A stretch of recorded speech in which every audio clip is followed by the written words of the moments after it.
I remember the day when I first learned that the little bit of neuroscience can make a huge difference to performance. It was the second Monday of my teaching career, and I was given a business English class.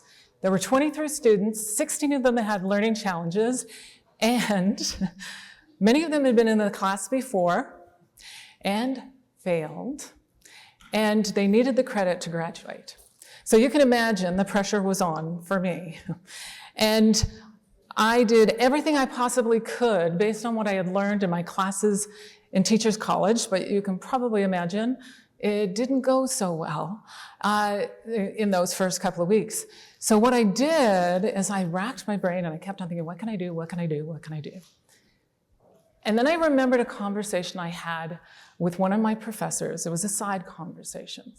And what the professors shared with me was that when we move, we actually cause the corpus callosum, which most of you are probably going, what in the world is that? The corpus callosum is a connective tissue between our right and our left hemispheres of our brain, all right? And when we move, we actually cause the brain to function better. And on top of that, it causes you to think better and to actually perform better. Have you ever noticed when you're doing some deep thinking that you fidget, move, or pace? Anybody notice that? Yeah, okay. What you're actually doing is activating that part of the brain. So back to class. So the Monday morning, I come to class, I share the research with the class. And I share with them this added piece is that it's a forward and backward movement or it's a side to side movement. And so I ask the class for a volunteer. And in the back of the room, a student raises his hand and he says, Miss, I'll do it. And now this is Jim. And give you a sense of who Jim is. He's somebody who the kids liked, the teachers liked. He was a captain of most of the sports teams. But he was one of those students who had been in the class multiple times before. And so, but here's the other part that comes with it. His dream of dreams was to be a high school teacher. But because he was doing so poorly in school, his teachers had taught him to give up on that dream. So I said, Jim, if you don't mind, if you could please stand up. So he stood up. And I asked if you could just open the book anywhere and just read from the book. So he started to read. And he stumbled and stuttered over almost every word. And then I said, Jim, if you don't mind, stop now. And what I'd like you to do is a little test. And that is just to rock forward and back and side to side and see which one feels more comfortable to you. So he moves forward and back, side to side. And he says, Miss, forward and back. So great, Jim. Now, if you can open the book and turn it to another page, and what I'd like you to do is start moving forward and back as you do it. And just read aloud for us. Is that okay? Yes, miss. So he starts to move, and then he starts to read.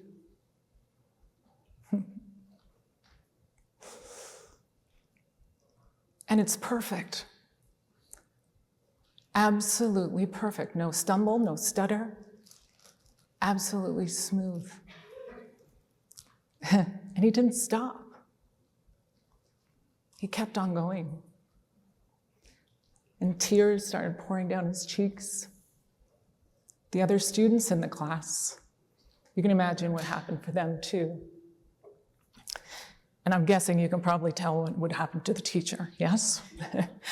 So that day changed Jim's world. We actually, to simulate the forward and back movement, we got pedals under the desk for everybody. He got them at home. The students borrowed them for other classes and took them up and down the hallways. And Jim, at the end of the semester in that class, he didn't get 60%, not 70%. He got 84.7% at the end of the class. And then at the end of the year, he got on the honor roll, he finished high school, he got into teacher's college, and is a teacher today. So, one piece of research. The irony of the whole piece is that he was doing exercise and movement outside of class, right? And all the sports teams. But he wasn't doing it by design in the classroom. That was what the piece of research was about. And then all of a sudden, he unleashed his potential. And so for me, that day taught me to never underestimate the power of one idea, of one piece of brain research to change someone's world. Fast forward, I continued. That caused a catalyst for me, and as a teacher, I started to research, read as much as I could. I tested. My class was my testing ground. And I discovered a few things. And I discovered that when I lectured, it didn't make a difference as much as when I asked the class questions. And I ended up developing a model of education based on questions. And I didn't know, because there wasn't the term then, it was a model of coaching. And I ended up teaching other teachers how to teach. And at one of these large educational conferences, I'm presenting and I'm talking about the work and teaching them how to do the same. And there was one person in the audience that looked a little different than everybody else. He was wearing a tailored suit, and the rest of the teachers were not. And when I was finished, he came up to speak with me, and he said, "Peri, you have no idea what you're sitting on. You have to take this to corporate." And I went, "No." Well, he was persistent. He won. That summer, I worked with him and his team 1 day a week for 6 weeks. And at the end of the 6 weeks, he came to see me. And what I taught them was all about coaching, well, actually, how to ask better questions. So I taught the leadership about coaching, and I taught the team how to ask better questions. And when he came to see me, he said, "Peri," he said, "you have no idea." He said, "We've doubled our sales." And it surprised me, it surprised him, and it started a new career. And he was a cheerleader. So he gave a referral to a VP who had 700 salespeople. And I loved this VP because she liked the idea of testing. So for me, if you notice a theme, it's research, test, research, test, research, test. And so what I did was I hired 4 neuroscience grad students to comb through the literature to find everything and anything that we could to improve the quality of sales conversations. And we then took that and we tested it. Now, the neat part about having a large sales team, some of you probably are very familiar with this, there's a large ticker tape-like apparatus on the board on the wall that gives you all the numbers almost real time. And so the neat part is we could take the research, test it, and find out what worked and what didn't work. And we would know within an hour if it was something that we would continue doing or not. And we did that, and we discovered and came up with this model. And notice, research, test, and a model came out of it. And so she did, then gave introductions to more people, and we continued to test in different environments, face-to-face, phone calls, and then later in teleconferencing calls. And we came up with this model. And would you like to know some of the tidbits of the research that we discovered? Yes? All right. So what we discovered, as I share this with you, part of what I think may be helpful to you to think about is what is that one piece of research that will make that difference for you and your team, all right? And do not let the simplicity of these ideas take away from the power. Just like with Jim, one idea made the difference, okay? Number one, what we discovered, which you probably are well aware of, is that we do buy an emotion justified by logic, yes.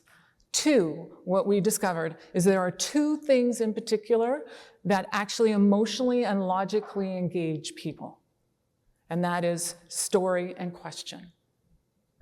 Number three is that with both story and question, there is one piece of research that's really important to be aware of, is that we experience two emotions at the same time.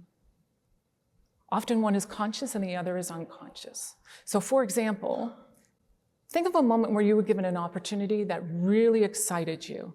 Everybody got it? Just give me a thumbs up to let me know that you're excited. Great, okay. Now, in that moment, did you also have, and just raise your hand if you did, another feeling that was like maybe a little nervous, a little anxious, or maybe even fearful? Any of that? Okay. So this is an essential part to put into the sales conversations, all right? And then when salespeople ensure that the questions they ask cover both the dual emotions, they do better. And then number 5 is when salespeople tell a true client success story, not one that's made up, all right? True success story that actually includes the dual emotions that the client is actually experiencing, or the prospect, they actually sell better. Now we're going to take that a bit further with number 6. Number 6, what we discovered is that if you put one emotion in what the team member shares as a story in the first sentence, and the second emotion in the third sentence, they will actually do better with their results. And then finally, those who've watched the video, some of you have already chatted with me about it, is number 7 is that when a salesperson speaks beyond 4 sentences, sales go down. So when they speak more than 4 sentences about their product at a time, the sales will go down. So beware of that 5th sentence. So in closing, we're now in the world of AI. We've covered 40 years now. So we're now in the world of AI, and have we embraced it? Yes. Are we testing it? Yes. Are we doing research? We've had 3 team members who've worked with it. And what have we done is, like we've done before, we've taken our strength from before and used it in the new world that we're in. And so we've taken the neuroscience of selling, which is that body of knowledge that we've created, and then we've taken the strength of our clients. So I ask you, how can you take the strength that you have and the strengths of whoever you serve, put those two together, and we've created a baby, AI, to serve people better in that regard. So I ask you this question. What is the one thing, and whether it be from what I've shared, I have a little bias, I hope it's a little bit of brain science, but what is the one thing that you're going to do differently, like Jim did, like we did? We tested one thing at a time, and we could see the changes, and we can see the difference. And we've seen, in terms of results, we had the largest results we've seen is with a team of 154. They didn't just double their sales, they didn't triple it, they just slightly over quadrupled their results, simply by incrementally improving the quality of their conversations. So on that note, what's the one thing that you're going to make a difference with. Thank you. Great to spend time with you.